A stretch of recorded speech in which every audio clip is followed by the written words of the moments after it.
All right. So we are starting here, and as you can see, we have I have my guest here, Patrick, who brought this 10-year-old single malt. That'll be fine. Yeah. 10-year-old Glenfarclas single malt Scotch whiskey, which we will now try. I can't open it for some reason. Yeah, maybe you need a knife. Yeah. So this is going to be very interesting to. No, actually, I think I got it. There we go. Yeah, it does have that. Yeah. So I will be pouring this time because you used to over pour it. So I'll do it carefully here so we don't get too wasted from the beginning. There we go. And maybe someone else wants to try it? Nope. All right. Then we will just say cheers. Cheers, man. And thanks for coming to Aarhus and experiencing the Super Bowl, which is actually the topic for this podcast. 1 year since the last time. Exactly, and like a lot has happened in the last year. Like, what has happened since then? Like let's just do a whole year recap of this. State of the world?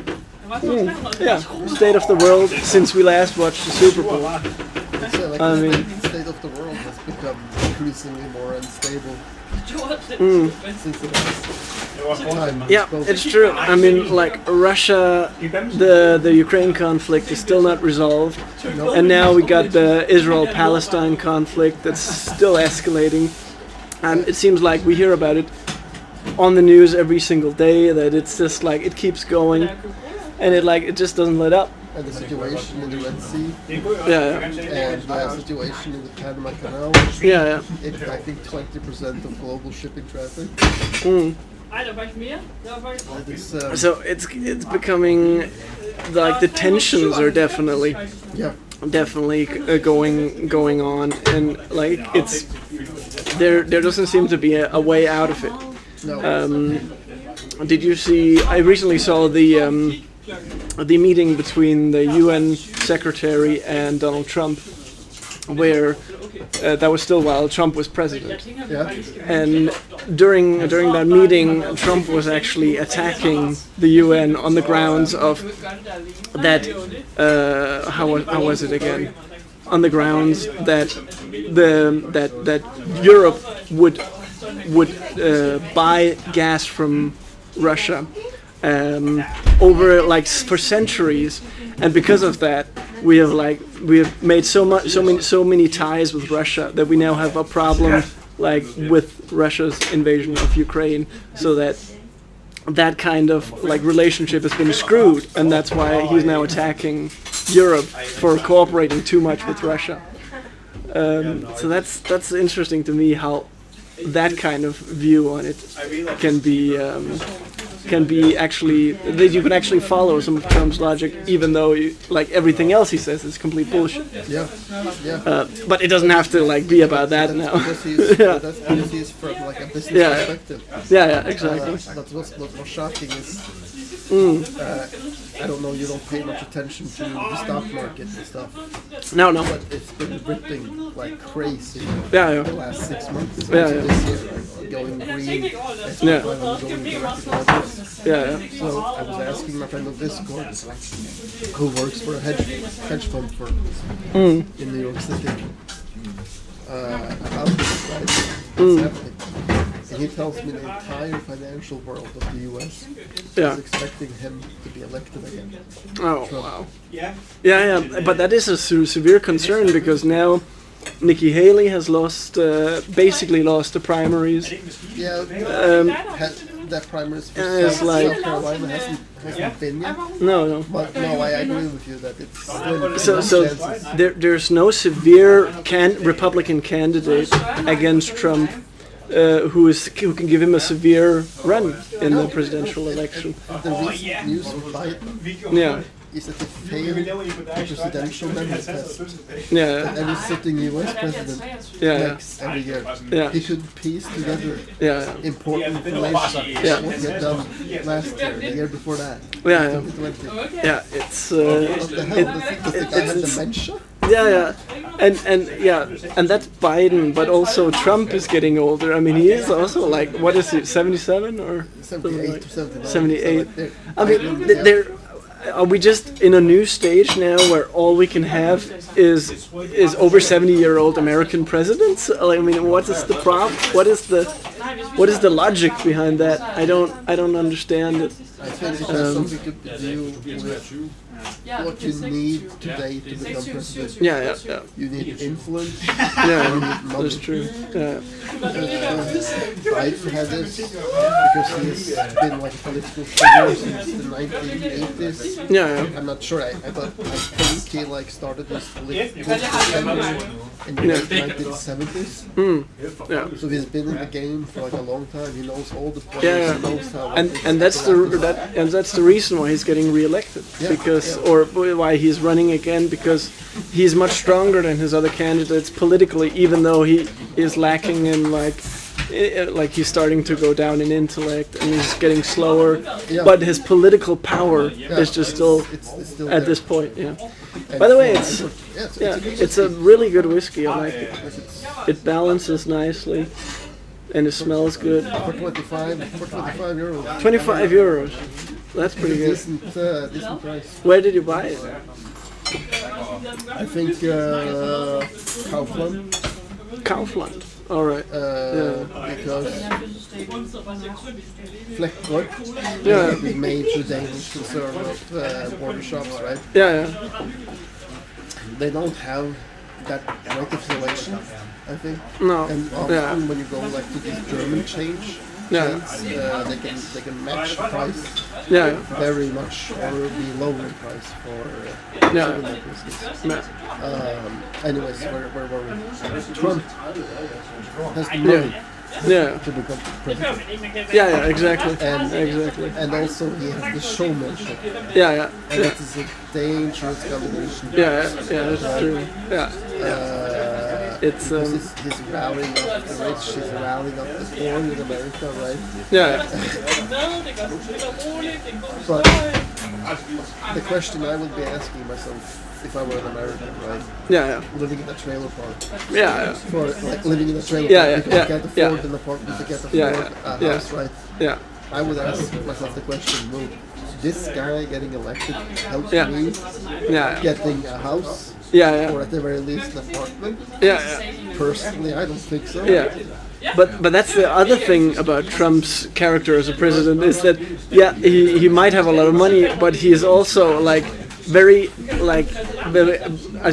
populist in his rhetoric. So like he appeals to the underclass, like the not elitist people, because he has a very like vulgar drive almost. He's like very down to earth and just like saying stuff that you wouldn't say in an upper class environment, and that's probably why he appeals to a lot of these uneducated people who live in trailer parks, who just see like, who would you like if you were this like redneck character or like this trailer park character who was seeing like an old guy like Joe Biden sit there and say boring stuff, or a live president who's like, yeah, we're gonna change it, we're gonna make America great again. Like, then I think I would catch some of that fever too if I wasn't educated enough. That's like, to know that but also because it's like they're heavily biased by all the news that they see. Like a lot of them just watch Fox News, and then they're like brainwashed by this. And that's one of the things that's also like, I don't know. Let me just check. Okay, we're actually already on 10 minutes, so... I agree with you. It is not that he's able to catch them, but you get like what I'm saying, that for the everyday man, it wouldn't really help. It wouldn't have anything to say who's president.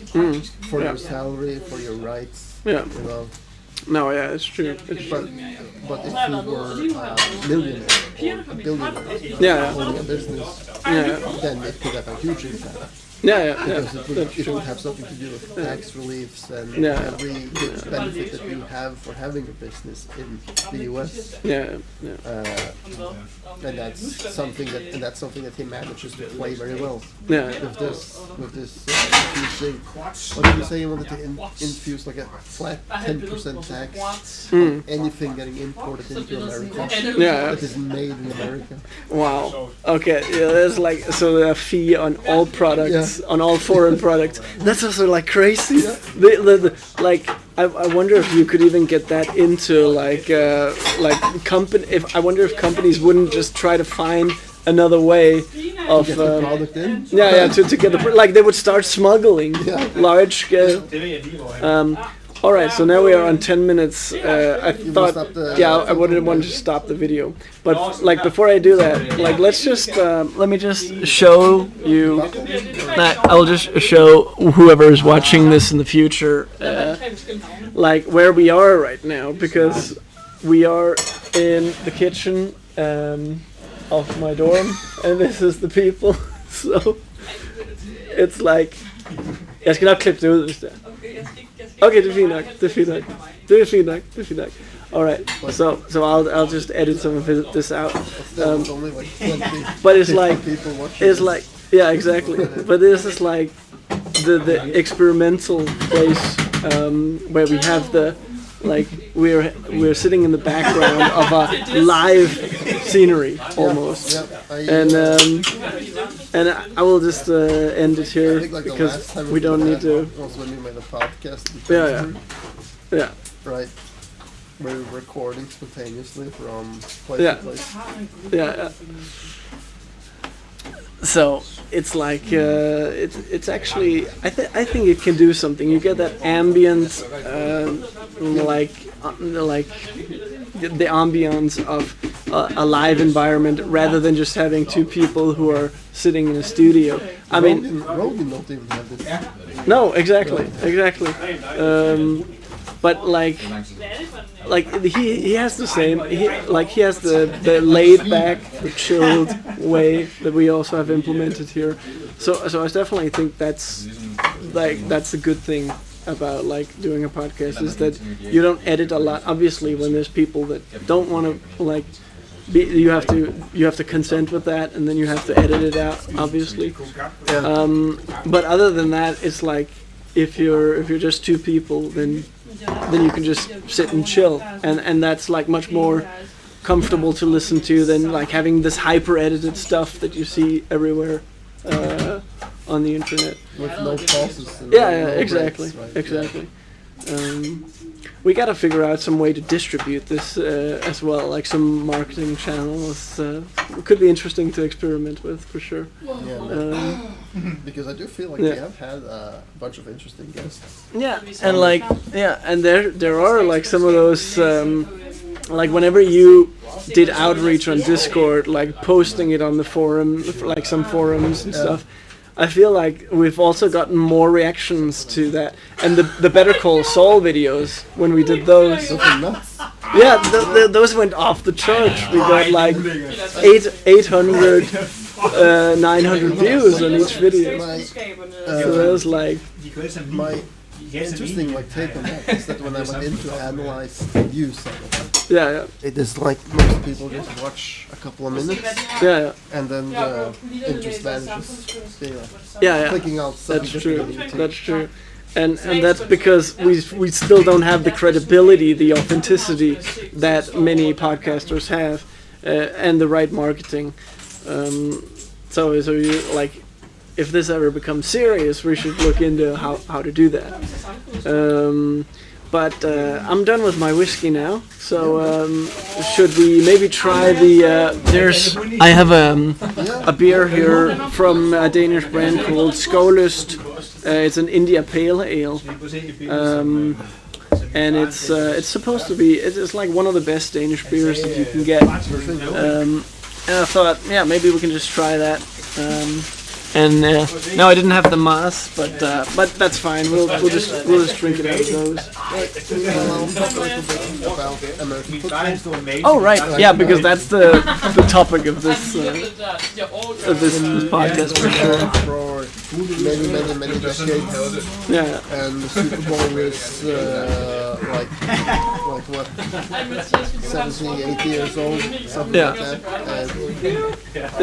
And, what I find fascinating about this sport is how simple it is. Oh, sorry. I took a sip. How much cheeseful it is. Yeah. And and the strategy, the tactics about winning and training, and all this is extremely interesting. Yeah. Of course, it is probably one of the sports in the world with the highest injuries. Yeah. It is. Have you double checked that? I will do that post podcast. Yeah. But, All right. But I am pretty sure that it is one of the sports with most injuries. Yeah. After MMA sports, and, these hard hitter sports, right? Yeah. Because you can imagine yourself being a quarterback, or running back, running with the ball, right? Yeah. And then out of the blue, you get hit by some fucking 180 kilo muscle thing, right? That's true. Yeah, that's quite nuts. Yeah. Smashing you into the ground where you like hit helmet first, then you crack the helmet, right? So I think it is, without anything sources now, but we can put that in the description later. I am pretty sure it is the sport with the most concussions, head injuries after MMA. Yeah. That is that sounds probable.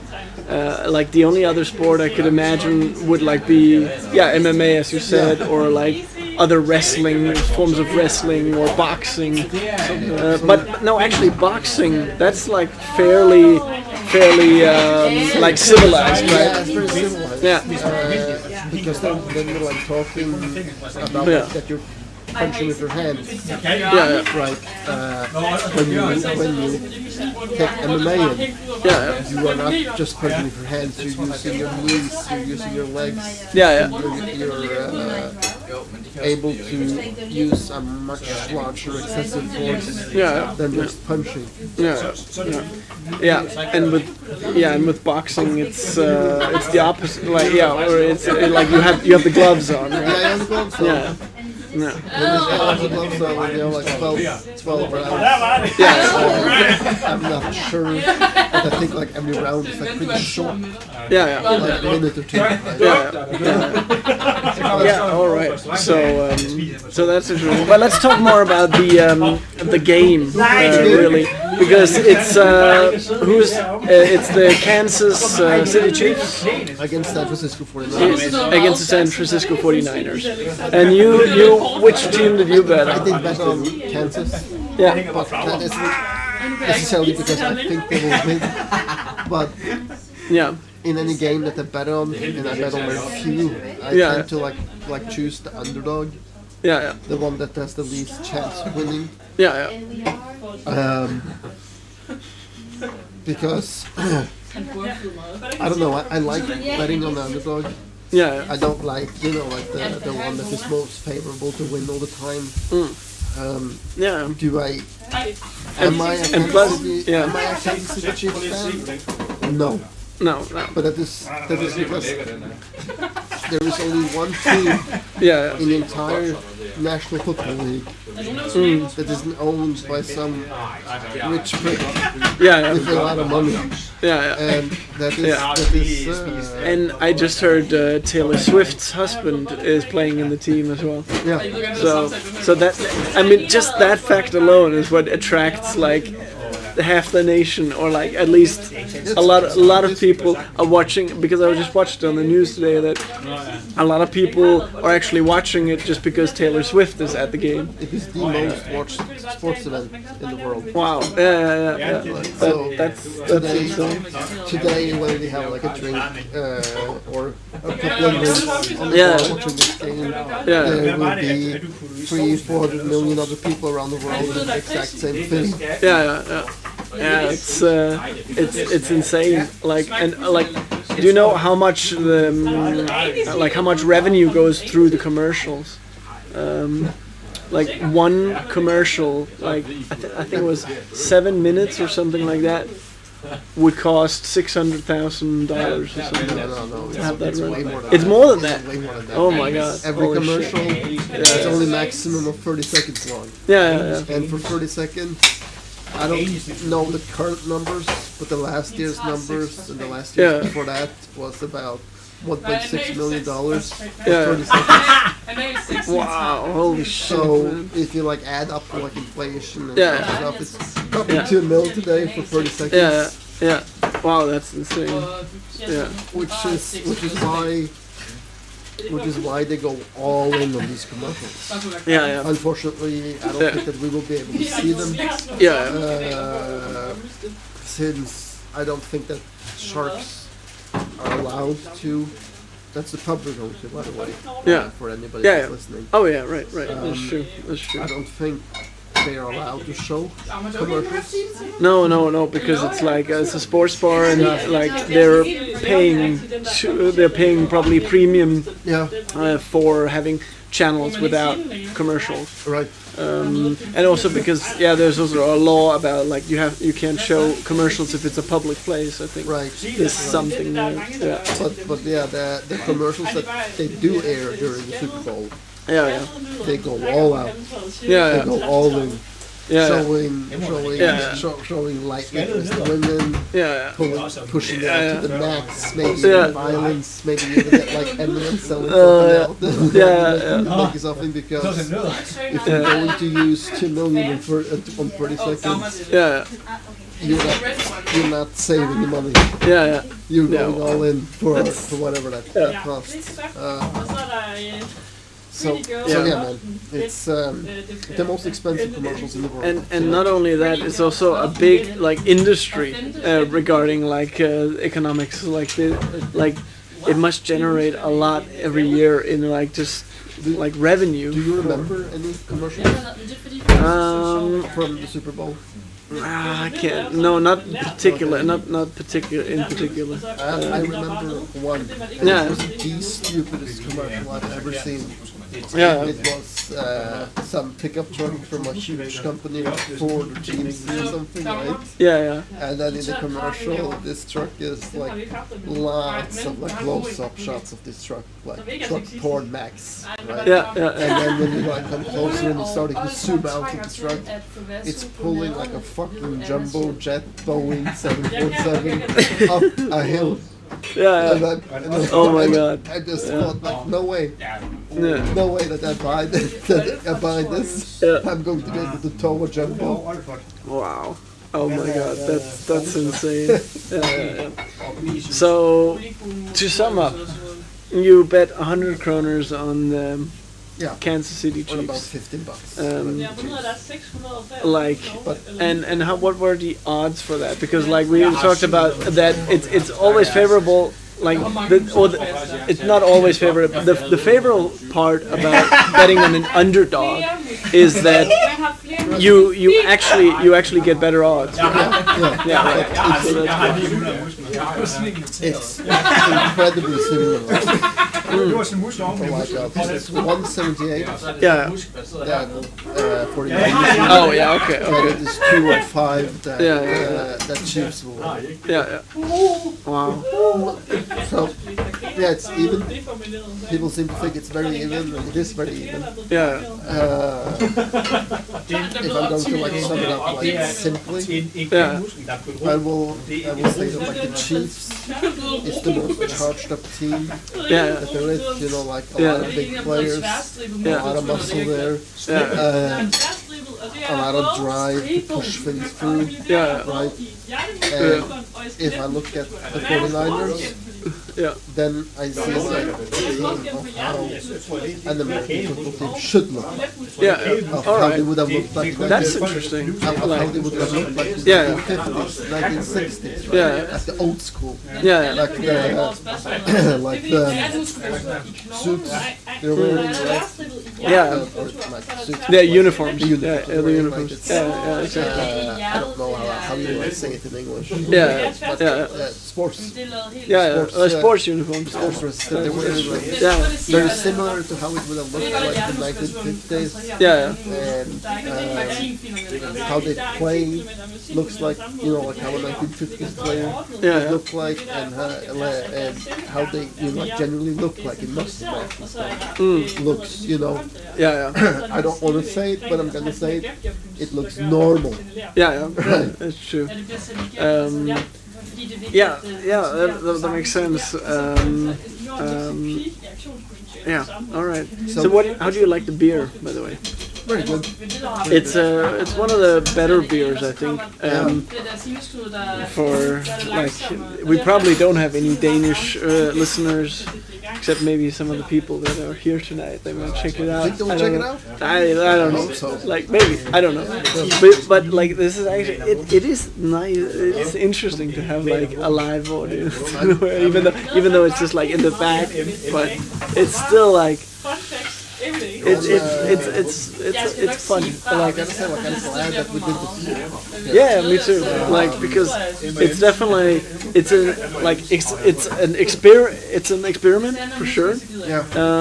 But it's only like 1 hour and like whatever. If it doesn't pan out, then it doesn't pan out. So it's like whatever. Like I said to you, that Fuck you it. know where I work, I feel like I'm in a dungeon of Silence of the Lambs. Yeah. Fuck. Oh yeah, right. The thing. You Right. said to me. Right. Yeah. Don't say the company name. No. But and, you know, you can imagine going through like this dungeon where people are like jerking off, throwing their cum at you, yelling, and you're like, hey, what are you doing? Oh my god. So, being at this place, Yeah. in this concrete box dungeon, Yeah. I can definitely sense now that it has taken away a lot of our people skills. Yeah. Like, robbed me of it. Like, I literally feel like I've been a fucking inmate in the prison. And I feel like also that is kind of generally the side effect of working in like this kind of warehouse environment, and and in Denmark it's still pretty limited. Like I imagine in the US it might even be worse, where they don't even have unions to support your salary and stuff like that. So in the US there might be. I mean, this is the kind of people in the US that probably vote for Trump because they're like brainwashed, they're alienated, so they're like sitting. And feeling angry. Yeah. Don't forget about that. Yeah, exactly. They're doing their best. They're doing their hard work, like moving pallets from one place to another. But they get shitty pay. I mean, it might be better, but then like if you're unemployed. And don't forget, no vacation days. Yeah, and no vacation days. Like it's literally like 52 weeks a year, or maybe like 50 weeks a year, 5 days a week. Where they're just like on and they're just like working this monotonous work where you're not intellectually stimulated. And granted, like people have different layers of being intellectually stimulated. I gotta say, like, But it's like it's still it drains their soul. You know? It does. And it's Of course, like, but there is the exception to the rule. Yeah. There are some places we have experienced them. It's different because the last place I worked before this. I was a temp. Yeah. Oh right. With about 40 others. Yeah. And it was great. I was listening to podcasts every day, music, right? Yeah. Wow, I had like the same pocket speaker that brought me Yeah. to use today, right? Which was that? The blue speaker, right? The left charging.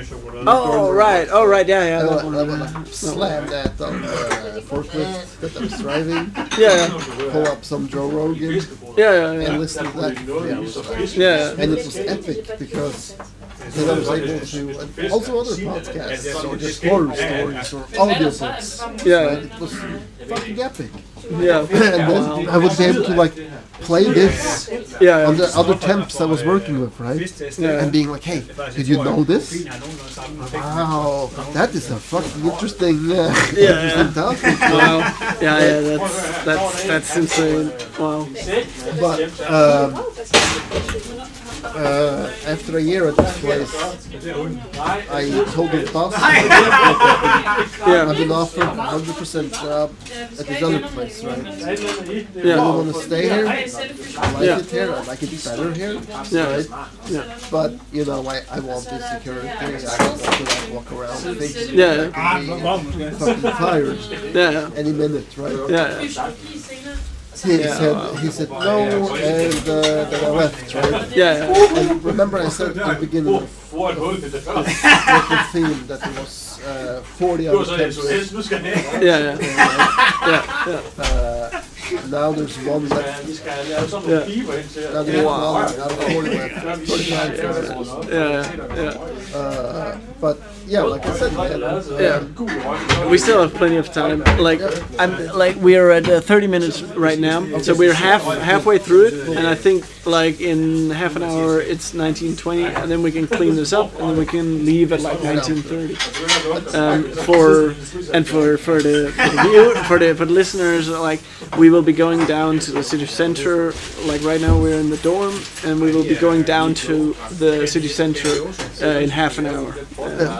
Okay, yeah, cool. So and then let me like explain this. Yeah. So it was like a lot of conversation. It was productive. It was conversations, and after 6 months, regarding like any warehouse that you're working at, there is this fucking, I'm sad to say it, but there is this fucking macho environment. Yeah. So if you're a temp, so if you're a temp, the people that are like permanently employed won't talk to you. Yeah. Right. This fucking macho culture. I hate it. That's insane. And that's the exact opposite you have in a place like this. Because here there's like people are open, people are friendly to you. Like you can come in here and you can strike up a conversation about anything with anyone in here. And so that's the beautiful. How it should be. Yeah, exactly. That's how it should be. That's the beautiful thing about this place. So it took me like at this place I worked as a temp. It took me 6 months. Before I had earned the respect of the permanently employed people. Wow. Before they like were talking to me. That's like that.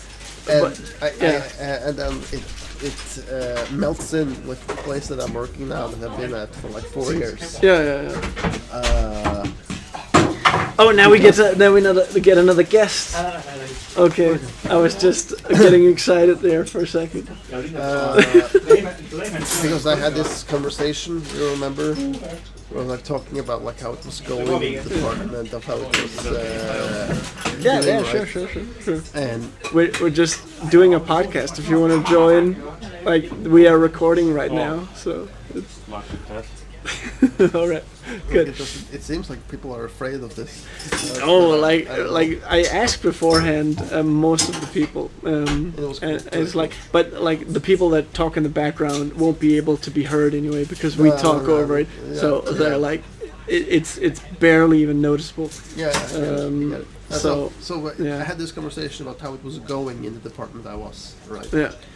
Because they were feeling like, we don't feel like you're like really dynamic and like playing ball with the other people, right? Yeah. And I'm like, I am. I'm also trying to break the ice. Yeah. But if they don't want to break the ice, then it's true. It's kind of fucking hard to break the ice. Yeah.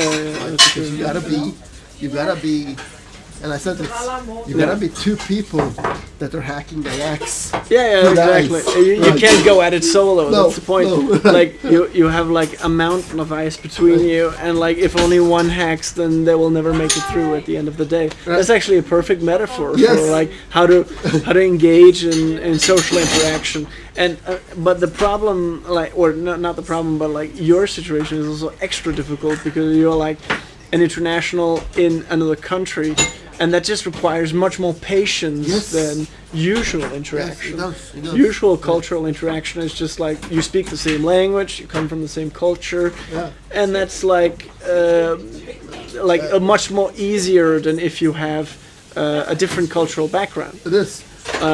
But the thing is, like, when you have the patience to withstand this intercultural encounter, then at the end of the day you're more inspired because you come from more cultures and there's more like inspirational richness in there. Yes.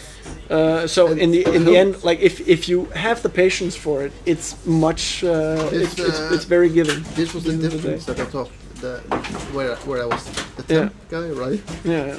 Then the other temps were like all from different cultural backgrounds. Yeah. There was people from Poland, people from Romania. Yeah. Like people like my boss from the company, who is also like is a jack of all trades. He could do everything. Yeah. Like it's so smart. The most intelligent person I've talked to, hands down. And then you deal with people like this, right? Yeah. It's way easier to get this dynamic. Yeah. Because they're all interested in talking. You're all interested about learning about you, your culture, right? Yeah. But I don't know.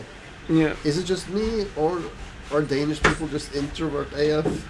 No, it's like or is it just a culture? It like I think we've talked about this before. Like the Danish culture is very heterogenic, so there's a lot of trust in each other, but that trust that we have in each other is also like what kind of like it creates an exclusive club. So it kind of like creates a barrier to other people that is hard to get into in a way. Yeah. And that's what is so difficult for foreigners to engage with. But the way that you can overcome this is like just trying to get out, trying to get into like social arrangement, trying to meet other internationals that are of course equally invested in social In engagement. a workplace, you get to because you can't just change out the people. Yeah, that's true. That's true. And that's the problem. Right. But it's like there are like it's but also in our media world it's just hard to find the forums where you can find other international people to engage with. Yes. And that's just something that's difficult. But I'm eyeing the decanter over there. But it would be a shame. Don't you want some more of this? Actually, yeah, we can do that. We can do that. Sure. Before we get too wasted. Yeah, that's exactly the thing. Because it's like there's a fine balance here. Between getting wasted and getting the 8-ball rolling. Yeah. And we kind of just need to like get the 8-ball rolling. That's for sure. And see King 13 before you're wasted. But the problem with and now we're back to the Super Bowl again. The problem with the Super Bowl being on a Sunday for us Europeans, or actually also for Americans, is that people have to work the next day. Yeah, no, because when you were thinking about the Americans, the time would be around 5:30. Yeah. When the Super Bowl starts, and around 10 when it quits. Yeah. That's true. And for people on the West Coast, it would be 3:30 in the afternoon.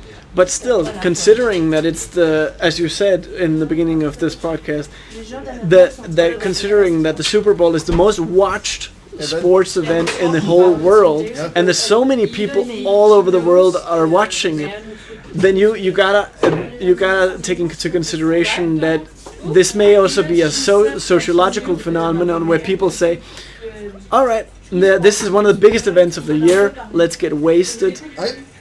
I wonder, like... But the problem is, you have to work the next day. What did they do in 1950? Yeah. Did they just say, like, hey boss, I'm not coming in tomorrow. Got like the Super Bowl, and I'm gonna go to the after party after if my team wins. Yeah. Yeah, but it's like, that's the problem with it. Like, why put it on a Sunday? Because you can also see it here. Like, most people have to go to school tomorrow and like work. They have work. It and should be on a Saturday. Yeah, it really should be. Then you have the Sunday to recuperate. Yeah. Get over it. And I guarantee you, if this had been on a Saturday, we would have had more people that would have joined in, like talked here. Think so? Like, I mean, school. One of the guys here, he told me that he would have joined if he hadn't had school tomorrow. So I can definitely speak to that for sure. Well, I got work tomorrow, but I took the day off. Yeah, but that's because you're a hardcore fan. Like, that's because you're prioritizing it, and like because this is actually also another thing I would like to talk about while we still have 20 minutes left, is the rituals that we need as humans actually, because culturally people have always had these rituals, these traditions.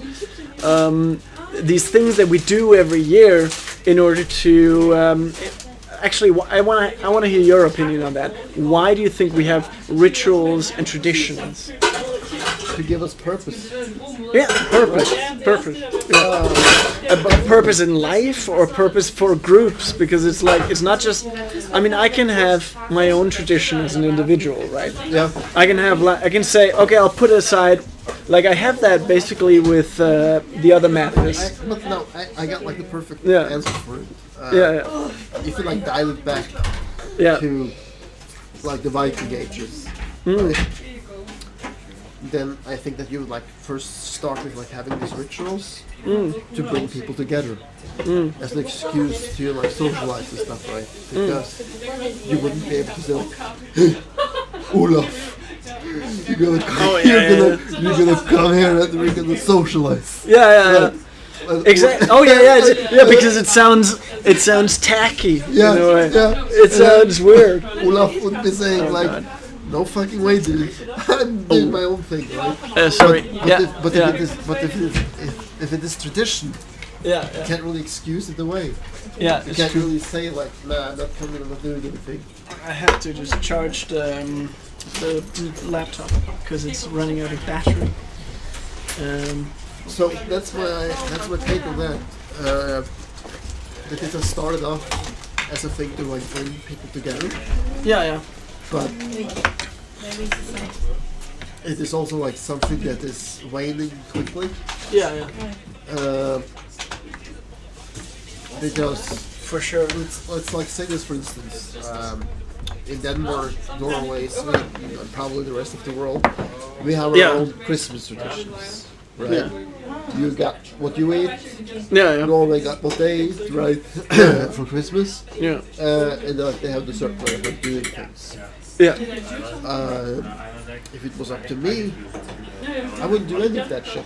Yeah. And I asked my German colleague that is not in my department, but that I do hang out with and have a couple of beers with in Germany. About them. Because like I'm gonna get back to you about like what I asked him, but what is the traditional North German / South Danish Christmas food? Oh, that's actually that's a good. I mean, I could tell you like general Danish Christmas food, but not like particular dialect. I'm sorry. It wasn't Christmas food. It was a New Year's food. What? The New Year's Eve food. Oh yeah, New Year's Eve. Green blonde cabbage and fucking kale sausages. Yeah. But that's a general thing in Germany. Yes. Yeah. But I asked him. But I asked him like, are you seriously telling me that you would rather want this, right? I sent him the picture on Messenger, right? Then this, and then I sent him a picture of like a fucking ribeye steak and baked potato. For New Year's food. But but I could actually tell you to the reason why this is a tradition. I'm excited to hear it. it actually goes back to like the 60s or 70s, I think, when it was like people like my grandmother, like the woman of the household. Okay, no, we weren't good. No, but this is like okay. So this is like how it was in the 50s and 60s.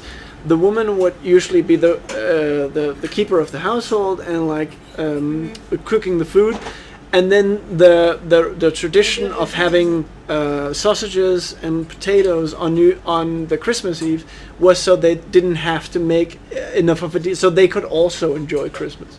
That was the thinking behind it, and then they would like cook a big meal the days after, so that they could relax. It's the nastiest dish in the world. Yeah, but it's like it was to like de-stress the woman of the household, so they wouldn't have to cook on Christmas Eve. But of course now we have a different society where the roles have changed, where this is not the case anymore. You just fry up a burger in a couple of minutes. Yeah. A couple of minutes. Yeah, but that's like because culturally we're at a different place now. You can say that.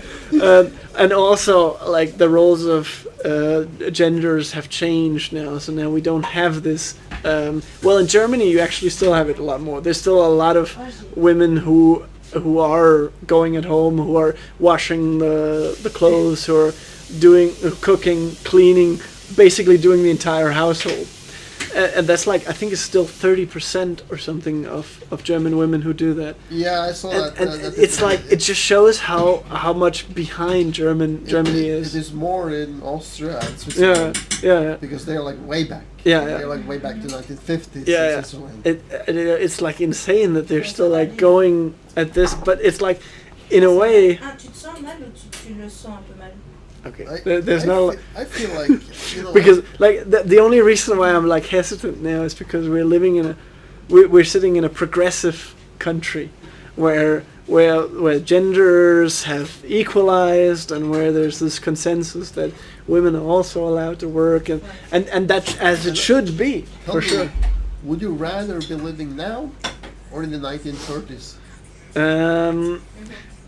Actually, had you asked me that like 5 years ago, I would probably have said 1930s. Yeah. But now I'm not sure, because the 30s was like Depression era, right? Yeah. So it was right after the Roaring 20s, where people were like spending money. Your purchase power would still be greater than today.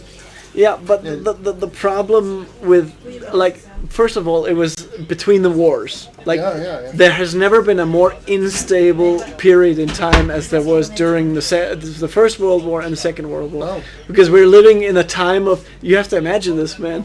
We're living in a time where nations are like on the brink of, we demand our sovereignty and we want our nation to rise and become the world power. Like every nation was like that in Europe. Okay, so let's say 1950s then. 1950s or 2020s. That would probably have been better, and like considering that nobody's listening right now, listening? except for the people on YouTube that don't really exist. So I'd fucking take considering that, I would take the 50s too, because like there's actually merit to the fact that you have, because like a lot of people underplay the role of women, like cooking, cleaning, doing the household, like all that stuff that goes in. But actually, it's like a part-time job. But that's true. But it really is. I'm thinking about it like this: in the 1950s, you had a bachelor's degree. Like you had the bachelor's degree and a couple of years of work experience. You would be able to take this. Walk into the headquarters of Coca-Cola in Atlanta, right, and say like, "Hey, sir, I would like a job. Would you give me a chance?" And they would say like, "Fuck." You got a bachelor's.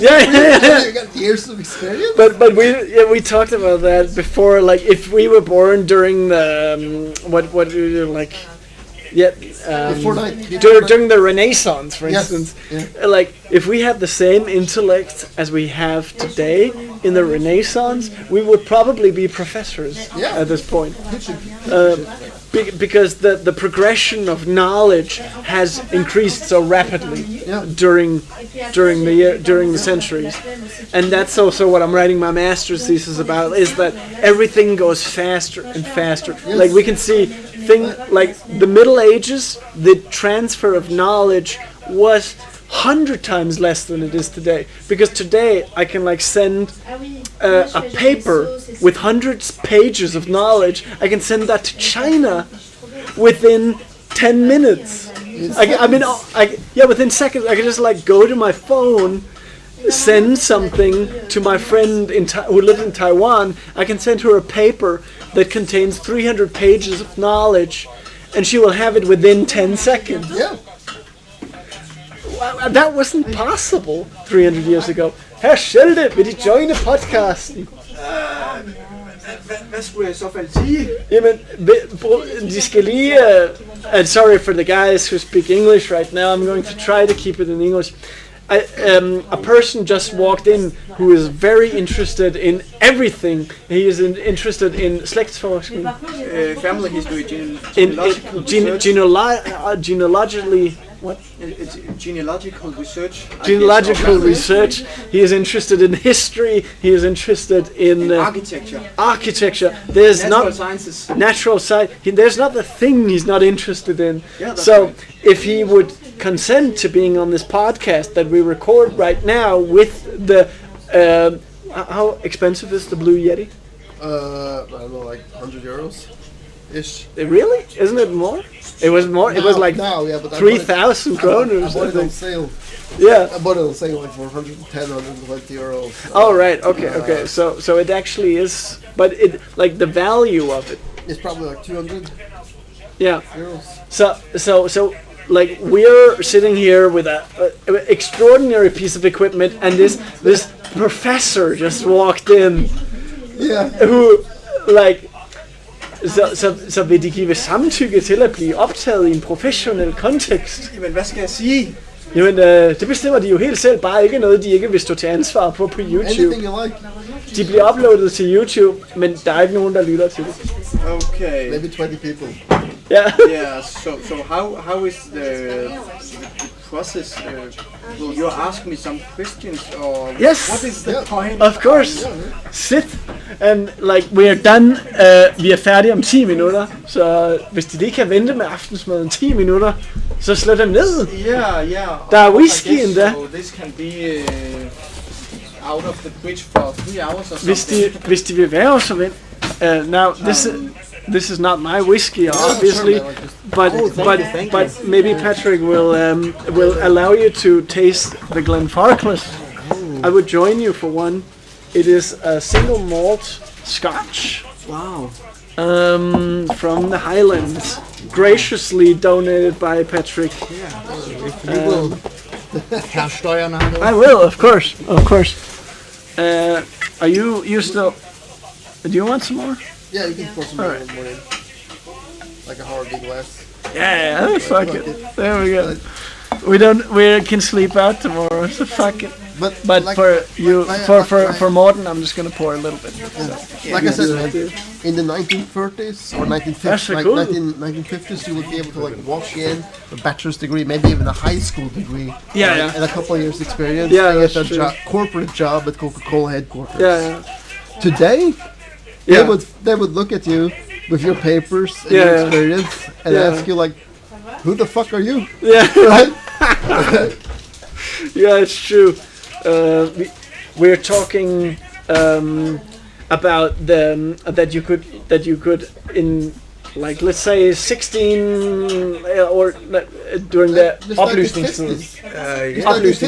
So during 1740, let's say 1740 in Germany, in a random intellectual place, like in an office or something. You could walk in with a bachelor's degree, not even a master's, and say, just a high school degree. Just a high school degree, and say, Do you like look at this? I have a high school degree. I'm educated with Hans Studentereksamen. I have a high school diploma. An Abitur. Yeah. And that was exactly. And that was highly distinguished back in 1740, where you could like be okay. Look at all of this that I've studied, and can you give me this administrative position?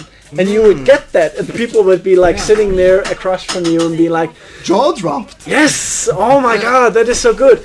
But now it's like a high school degree. That's not good enough. You need at least a bachelor's degree. That's not even good enough. You need a master's degree. Yeah. So it's like the progression of knowledge, what you have to be able to accomplish today, is much bigger than it was back in 1740. During the oplysningstiden, the Enlightenment. The Enlightenment. Yes. Right. The Enlightenment. All the way up to 1950. Yeah. Like, yeah. All the way up to 1980. I would want to say. Yeah. And that's interesting. But now we have a real historian here, or a studemag, as it is called in Denmark. A person who is on his 4th semester on his bachelor's of history. And what does that entail? That would be interesting. So hvad indebærer det in English? Just like briefly. Very the whole education, or the bachelor part of the education, or the 4th semester, or so very briefly, the first part and then the 4th semester. So like half a minute. Okay, so I'm gonna give you the challenge now to summarize your history education in 1 minute, and then the 4th semester in half a minute. Okay. So when you study history, you will get a lot of different skills, qualities within the humanities. You will be able to read a lot of pages, also skim a lot of pages, and get the overview in different historical developments very fast, and you will be very analytical, very sharp. Very sharp. Very sharp. Yeah. Also in your treatment of the different historical source materials. So you will understand historical development and be analytical, sharp, and be good to see the overviews and the long lines during the historical periods. And because of these skills, you can also work in the private sector. Oh, right. Because of these qualities. Which you already do, right? And like Morten here has had. Oh, sorry, no, I said your name. I can edit that out. But is it fine? It's just a front name. Is it fine? That doesn't. It's like it's just a name. It doesn't matter. First name, so that doesn't matter. So Morten here has had an exchange with some Americans doing some research within. What was it again? No, it was an English professor in. Oh right, last year. Yeah, English professor. Yeah. Who did research on what? He was discovering. It's remembering it. Was it Babalonga? No. That's such another case. He's I think it was interested in so much shit. I think it was black victims in the Holocaust, actually. Oh, okay. Yeah. Okay. So it was an Afro woman living in Berlin who flew to Denmark to escape the Nazis. Yeah. Okay. And but why is it then administered in America? Like, why did you have to send a letter to there? Sorry, I misunderstood your question. You were talking about such another case. You're talking about the case that I'm writing a family history book for my grandmother. Oh, right. Oh, right. Okay, that was it. Great grandparents, and they inherited a rich uncle in the U.S. Right. I found this uncle. He was living in New York, working as a cabinet maker, a carpenter, a piano maker. Actually, so actually, I found the case files. About the probate case files. So therefore I sent an international check from Denmark to New York, so I could pay for this for copies of this case files. Oh yeah. Unfortunately, I haven't received the copies yet, but I will. Well, You will? hopefully I will receive them soon. Yeah. So that's the case. But the thing is also he had to pay like a lot of money I for think I just paid- sending the letter and then like administrative fees and stuff. Yeah, right? first the fees for finding the cases there. Well, the fee for that they are finding the case, and then the fee for the copies of the case for the case files, and then the fee for the postal omkostninger. What's that? How much in total? Yeah, postal cost. Like I think it was about so. 2 times $90. Holy shit! yes. $180 Yeah, bucks to yeah. buy a piece of paper. I remember now. I think I paid Yeah. $195 or something. Yeah. Yeah. But that's because it included fees, administrative fees. Also right? postal. Yeah, You know, post. I'm just getting like a picture in my mind of somebody in a pub raising like a huge glass and saying like administrative fees. Oh man, yeah, that's true. It's like, but it is something that like you take great joy in, right? I feel like this microphone should be more centered now. Right, very cool. It's like there we go. Because the thing is, and this is just to Morten, so he's also catching up on it. The microphone we have here is omnidirectional. That means that if you talk from here, you can hear it just as well if you talk from here. Okay. So you can hear it from all around. Yeah. And the reason we're doing this again for our one listener, our one drunken American listener who's listening to this, it's like we like to record when there's also an ambient in the background. Yeah. So like people like cooking or like talking or something, and then we talk over that so that we have like a bar atmosphere. Yeah, almost. and more casual and chill, and not so much studio arranged setting ish. Yeah, you know. But you should check it out, the Kona on YouTube. Yeah, sure. At some point. Yeah. So another point, if we shall continue this history, is that they had one daughter. Unfortunately, she died in age 22 years. Yeah. But if we look at newspapers.com, we can find news articles about her.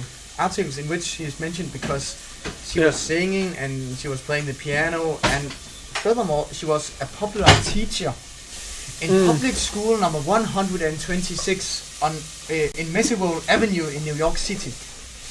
Wow. Yeah. What avenue? Messewell Avenue. Okay. Yeah. I don't know this avenue. I've never been in New York, and Oh, it could be Merciful Avenue. Messewell. I guess so. Yeah. That's fine. So according to her obituary, I think it's called that, she was a popular teacher in the school. And I think she died because of pneumonia, lungbetændelse. Oh, yeah. So because of that, there were no in what is that called, arvinger, inheritance. Oh Heirs. Heirs. Right. So there were no heirs after the parents. So therefore, I guess the Danish embassy in the New York City contacted Denmark. The contact kind of detective bureau. So this bureau in Denmark made a kind of wanting. Preben! We have to drink now. Every time we see this is the guy who is in charge of the dorm. All right. And like every time we see him on the TV, because we have a lot of pictures of our floor here, and every time we see the janitor on the TV, we have to take a sip. Take a sip. So cheers, guys. Cheers, guys. Gambe. And that was New Year's. Yeah. Have you been to New York City? No, unfortunately, I've never been to the US. No. That is something we both have. Like at some point, I might take a trip with Morten. Oh yeah, that could to be the great. US. Yes. That would be Find the great. school and their Yeah. last latest residents, Mr. and Mrs. Thuisen. Tusind. That were their surname. Really Danish. Thuisen, Niels, Søren, and Margrethe Thuisen. Yeah. So because of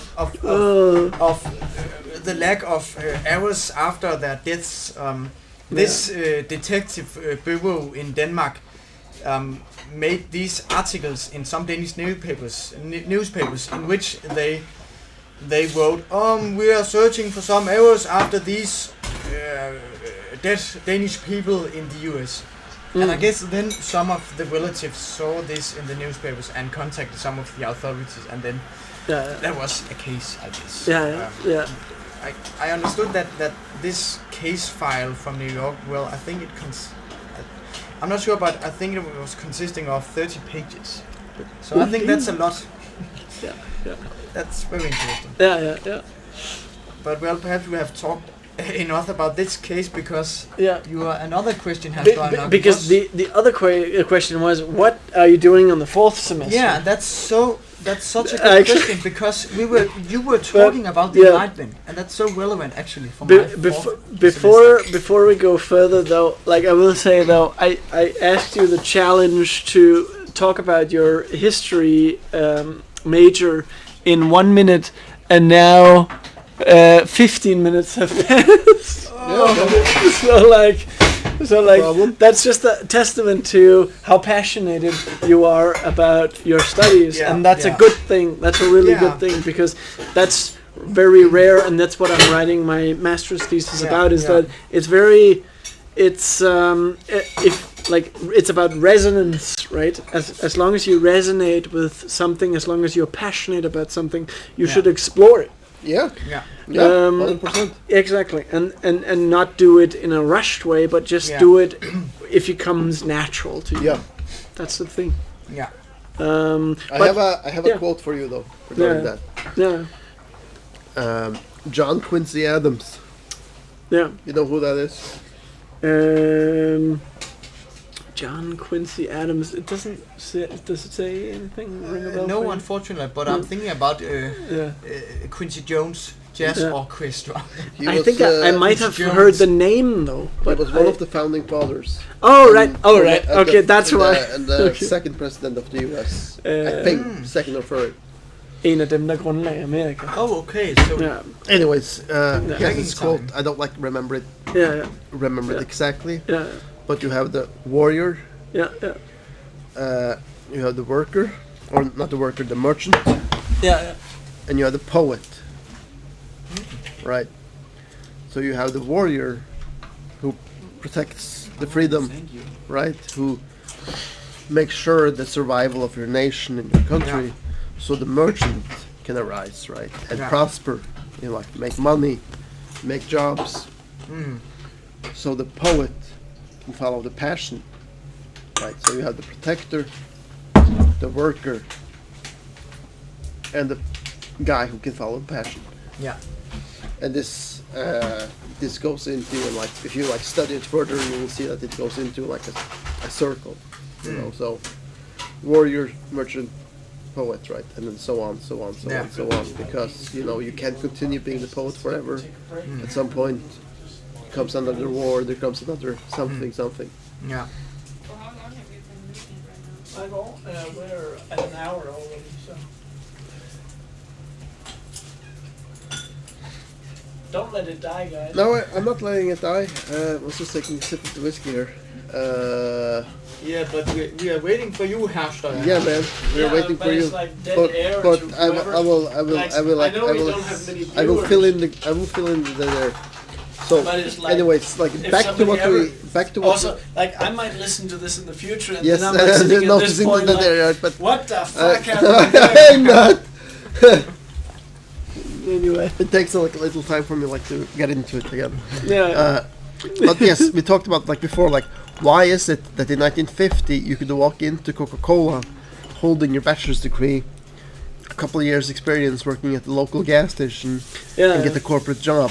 Yeah. But in 2024, your answer would be, with the same papers, same education, same everything, your answer would be, "Who the fuck are you to come here?"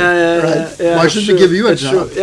It's true, and that's because like I mean I worked with recruitment in my internship, where it's just like a lot of companies just have this culture of like very snobbish culture. I get elite.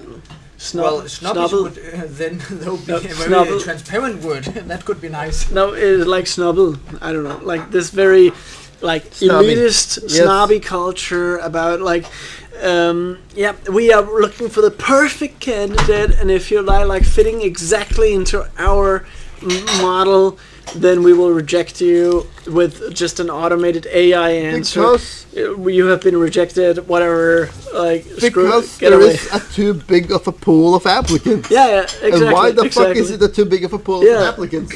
That's like there's many answers to that. Like I want to know this because if you ask anybody else, any politicians in Denmark, I would say Denmark er fuldt beskæftiget. Yeah. So why is it 800 applications on a job? But the thing is, it's not, because like what I've read, what I've gathered from when I was reading up on articles during my internship, is that Denmark, especially Germany, actually, like in the case of Germany, they're actually lacking 600,000 jobs that can only be covered through immigrants that come to Germany that are taking not just high educated jobs, like also jobs at a pig farm or job like at a truck driver or something like that. And that is also jobs that need to be covered in the future, and that can't be covered because the birth rate is declining. Right? Yes. Yeah. And why is that? And then then companies still have that. No, you're not good enough. Like we keep searching for another one. I think there's a problem, and I've also read about this on LinkedIn. There's a lot of people arguing about the culture of recruiting is like it's very elitist. People are not satisfied with the candidates that they get. Yeah, they're too picky. And they're too picky about it. I think it's simply that. They're too picky and they have too much money because they can wait. Yeah. But hey man, like regarding that, like with like too low jobs, too little people like taking these low paying jobs. Look at the US. How many illegal immigrants do they have? Do you know? A lot, probably a lot. Take a guess. Take a guess. Like I don't know. Like, do you have a guess? Probably like 500,000. 11 million. No, 11 million. Are you serious? Yes. Wow. Oh my 11 God. million fucking illegals. And that's all from Mexico, or is it? Yeah, but it's gotta be from Mexico. From the entire world. Because mainly there's not America, immigrants. right? There's not illegal immigrants for Canada. That would be weird. But so they like want to put this fence up, like, or putting the fence up. They want to like add this Border Security Act, right? Yeah. But the thing is, this is something politicians have been talking about since Reagan. In 1986, right? Oh my God! We got to make a new bill and fix this problem, right? Yeah. But they don't want it fixed. No. Because if they wanted it fixed, they could just say, "You want to hire an illegal maid, or nanny, or farm worker." Yeah. That's 20 fucking years in prison. Yeah. But they're not doing it. There's no consequences for you to drive to the border, pick up Jose, and say, "Hey man, you want a place to live and a job on a ranch?" Right? Right? Oh my God, yeah, that's true. So, of these 11 million, 5 million is working in the ranch industry. On the farming industry. Yeah. And it's not like they're going to say like, we're going to deport 11 million illegals today. To hell with the U.S. economy. Yeah. But if you dig deeper into it, you'll see that when the unemployment is low in the U.S., they will open the borders. When the unemployment rate is high, they will close the borders. Yeah, but that makes sense because they're not needed. Right? They're not needed. So like, then they're like, And of course they don't want to be transparent about it because that would create an atmosphere of, oh, you're being racist. You're like, no, but it's just simply because we can't accept all these workers. Right. And it's the same thing in Denmark, because Denmark is very strict on immigration too. It's like compared to Germany, like Germany took in 1 million Ukrainian refugees, and compared to Denmark, who's like on 1,100, I think. 1,100 Ukrainians came to Denmark. So it's like the proportions are just The difference is insane. The difference is Yeah, that the US is a cash-based economy. yeah, and The an EU oil-based, is, yes, oil-based oil-based. economy. Yeah, exactly. The EU is not. Yeah. They're not going to give you a salary unless you have the papers. Yeah. That's true. Or you could say the U.S. is actually a resource-based economy, and our economy is based. Like, I'm not an economist, so I don't know about this. But our economy is based on something else. I don't know. You know that? No, I'm not. No, me neither. I'm not an economist. Yes. Yeah. I don't know what our economy is based on. You have the EU's economy. It's like based on like every trade, every like country like taking another one, right? Yeah. So it's like more difficult to say yes because it's like everything considered. Yeah. If you take the countries that is not member of the EU, it's easier to determine what your economy is based on. For Norway, it is oil first. Oh, yeah. For Norway, it's oil first. Yeah, because fish, Norway is right? kind of actually like the US Yes. in a small scale. Yes. And that's what we've talked about a lot on the podcast as well, is like that Norway, because they have this like ultra capitalistic system, which is like strange to me, because I always think that Scandinavian countries actually have a lot of welfare. But you're from Norway, so you know that in Norway is actually not the case. There's actually more welfare in Denmark than there is in Norway. There is. In Norway, in Norway you gotta pay to see a doctor. Yeah. Okay, I didn't know. Yeah. $110 or something like that. Oh, it's insane. I didn't know that. So Norway it's not the U.S., but it's closer to the U.S. than Denmark and Sweden, for instance. Yeah. So that's insane. Home money and all fees, administrative fees, and that comes. I bet you that comes from your oil, because Norway is also an oil-based economy. So capitalism has its toll. It has its take on that too. I had this conversation with a friend yesterday. You know him, Atul. Yeah. Like, sure, you pay like only 35-30% in taxes. Yeah. But you pay a shit ton of money for food. Yeah. You pay a shit ton of money for gas, right? When is he coming here, though? Yes, that's a good question. You gotta get him down here, because then that would be funny to like have him here. Like, oh man. And ask her. But anyway, like, okay, so we're already on 1 hour and 15 minutes. So, like, should we just like end it here? I think this was it for this podcast, perhaps. Yeah, sure thing, man. So I just wanted to add that, like, the EU has the problem that they don't have enough workers coming in. Right? Yeah. Because they don't accept illegals to take jobs, right? Yeah. Japan is the extreme example because they accept nobody but their own. So they are in what you call a death spiral. Yeah. Like with declining birth rates, declining Yeah. population. declining Japan is everything, really right? the peak example of declining birth rate, because but that's also because, like, now my thesis is about alienation, and if I were to make a statement, I think Japan is the prime example of alienation. Like they're as far detached from their own self as they can be. Like, you see it when they meet each other. It's like always, no. I have to have distance from you, because it's like always this. Yeah. It's like there's no hugs. Like if you gave a Japanese person a hug, they would be like, no. This is too cool. No, but I've seen like YouTube videos of it, and it's always like, no, distance is important. Yeah. And to me, that suggests alienation, but that's just like my theory. Differences. Yeah, it's cultural differences. Yeah. Maybe they like accept it, but to me, it seems alienated. To be honest. Also, like they're like way more focused on career. making a fucking name of yourself. I mean, right? there's people that work like 21 hours a day. Yeah. Oh, that's And then they insane. get and then they get 3 hours of sleep. They sleep on the train to work, Yeah. and then they work 21 hours, and then they go back, and then they sleep. It's insane. I can't even imagine how that Which would is work. why they have the highest suicide rates in the Yeah, world. yeah, Right? Yeah. But it's also the question about honor Yeah. and shame, Yeah. which Yeah. can lead to suicide. It's insane. unfortunately. It's According insane. to their culture, unfortunately.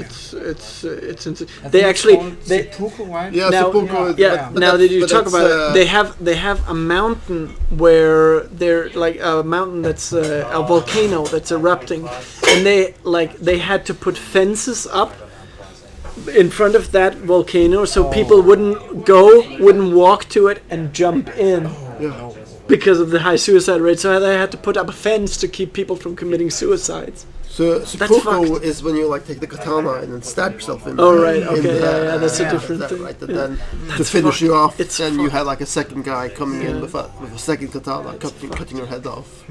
Yeah. No, that's.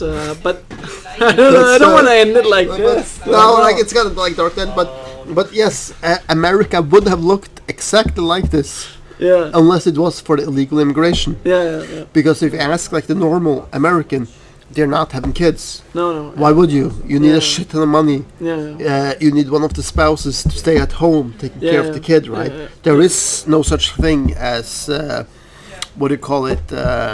Baseldauping, Oh yeah. Right, The maternity. maternity leave money, if you were to translate it to You don't- American, is you, like you have maybe yeah. 2 weeks in the US, Yeah. and then you gotta like take care of this, it yourself. Like in the Denmark and the rest of the free Yeah, world, yeah. you have like Yeah. 12 months or something. Yeah. It's insane.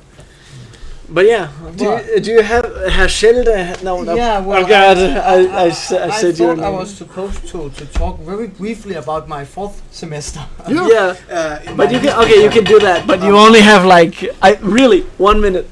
Okay, so on fourth semester we have 3 different courses. First we have internationalization elective, which is about that we are going to another study, and we are having this study in English, of course, in another study. So I am in religion, science of religion. So I have this topic called ethnicity, nation, and religion. So now I'm reading Marx, Durkheim, and some other theoretical guys, and about their views on ethnicity or lack of views on ethnicity. Then we have a kind of elective subject. In this subject, I have actually about Denmark in the 18th century. In Denmark in the Enlightenment, as we talked about earlier. So that's funny. And the third course is called the use of history. So in this course we will look at how politicians and normal people and how people today use the history, use the past. That could be in speeches, in statues, in monuments, in also the materials. Yeah. How old are you? I am 23. You can actually see that on the On the posters, yeah. poster. So he was born in 2000. 2000. Yeah. The 21st of May 2000. Yeah. That's a lot of personal information to get on the internet. It's GDPR. No. Like nobody listens to this anyway. I want to say like props to Morten for having the patience to do this study. You're studying, and That's for sure. to all you American listeners, his education is free. Yeah. Your education costs money.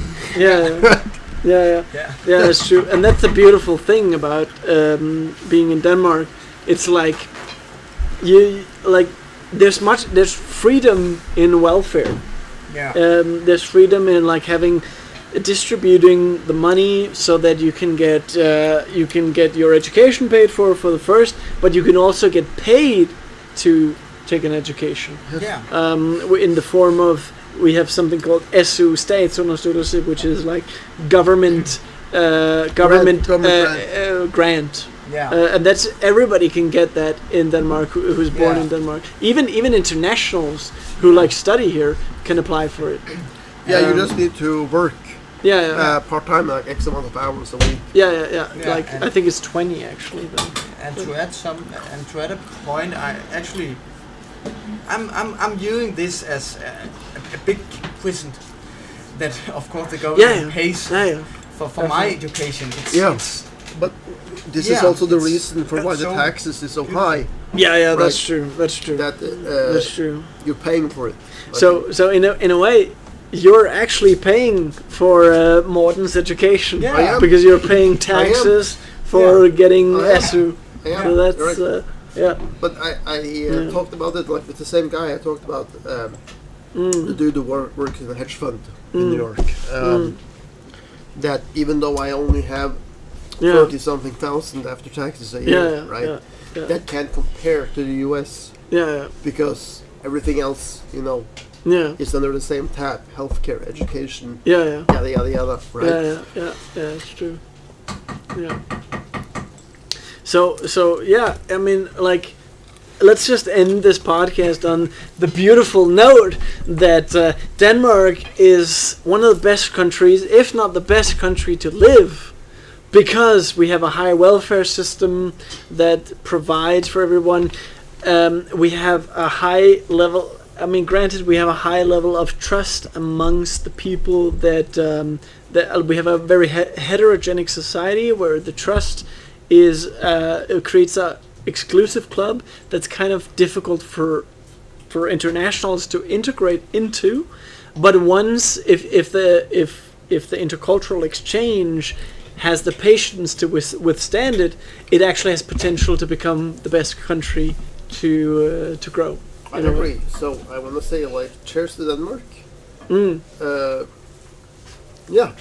Because Denmark don't let anyone go homeless. No, exactly. Regardless of what. You can always become you can always get the what do you call it, day money. Yes. Like dowping. Yeah. You can always get some sort of cash help. And that's a lot of money. That's actually just as much as a full-time job.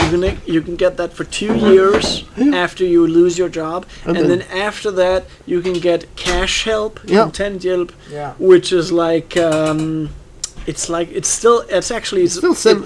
twice as much as what you get from the government for studying. Yeah. It was like $10,000, like $2,000 a month just for being unemployed, which is enough to pay for an apartment. Yeah. So there's no one who has to really fear anything in Denmark. No. I think that's a very good positive end note. You will always have a roof over your head. You will always have a roof over your head and a hot, warm meal for dinner. And not just that, but also Denmark is a very welcoming country where people will often, like, not just do you get the $2,000 a month for being unemployed, you will also be greeted in most cases with, okay, if you're unemployed, there's a soup kitchen here, but maybe you can just stay at my place. Like, people are often open like that. Yeah. I mean, I would be like that at the end of the day. You're gonna be one of those people who lives on a ranch or something. Like I'm there. Like when I get my full-time job and when I start really earning money, I'm gonna have like an apartment that's filled with mattresses. No. You're gonna have a farm. In the barn. You can have a farm in the barn then. In southern Jutland, because then I'm close to Germany, that I can work in Germany as well. In an intercultural interaction down there. And I'll have a farm that's just filled with mattresses, where I'll just be like posting on Facebook, "You're unemployed? Just crash with me for months." Help, right? Like, whatever the fuck, man. It's fine. Like, you can take your time, man. Get back on your feet and get the cash help from the Danish government, and then you can just like get back on your feet. You got again. electricity, and you got hot water and a shower. Exactly. That would be my vision for like as a philanthropist, because this is essentially the we should make a podcast about that philanthropy in itself, because that's actually that's the study of how can you be benevolent, how can you be helping people when you have the means to. Exactly. Helping people when you have the means to. And that's I believe that's an essential part of being a human being, is like, for me, like, I don't live for myself, I live to help others. Man. Of course, like I live a little bit for myself because that's required for your identity to function as a human. Yeah. But beyond that, I just want to help people, basically. Respect. Yeah. All right. So that's it for this podcast, and see you guys in another episode.